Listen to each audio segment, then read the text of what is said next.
I spent so much time like prepping for it. And then even when I got into the room on the first day, I like, because my fiance Chris came with me just to sort of like to help me with everything, to help me kind of settle in. And the first day, kind of halfway through the first day, I took a break outside. And even though the songs are easy, but I just remember that first day of rehearsal just really feeling like I didn't belong in the room, if you know what I mean. I was feeling so like insecure. I was just like, obviously suddenly you're in a room with all of these professional musicians and famous people you've seen on TV or whatever, you know, and it just felt so overwhelming.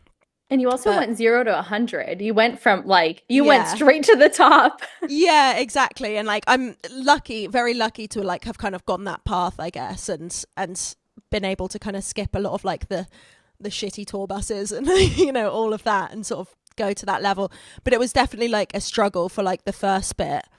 And then you kind of, again, you just sort of learn, oh, these are real people too. These are, you know, you kind of just learn and you get more confident in yourself. Like it's just the more you do it, the more confident you get. And then like when I step out on stage with them, I'm just like, this is where I'm meant to be. Like, you know, I feel so confident now. And that's just, yeah, an incredible thing for me. And then that kind of ultimately, anyway, the whole point of this, the journey kind of ended when I obviously released the Imposter Syndrome album. And then I did that live like a year later at the Underworld, and that was like the first time I'd ever done my own stuff live, because that was like a whole different ball game, because it was so special to me. And it was interesting because I thought I'd overcome my imposter syndrome because of the MGK stuff and how confident I was doing that. And then like again, the few days rehearsing before the Underworld show, it suddenly all came flooding back out of nowhere, and I was like crying in rehearsal. Like I just didn't feel like I could get it.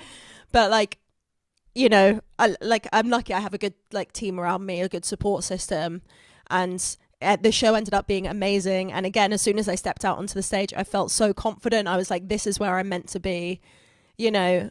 And it's just little things like that that just keep, you know, just really kind of pushing you forward in the journey, and just knowing there is a light. You're really seeing the improvement within yourself, and that's been such an incredible kind of journey of like self-worth and kind of self-love, is discovering like, oh, I can't, going from thinking you can't do it to being like, oh, I can do this and I can actually have fun with it. And you know, it's sort of things like this. But yeah, it's still like a battle. You know, I have good days, I have bad days, but overall I'd say I feel like I'm excited about live shows now. I only get a little bit nervous. I'm not overcome with that anxiety. Generally, I'm so excited for this whiskey show. I cannot wait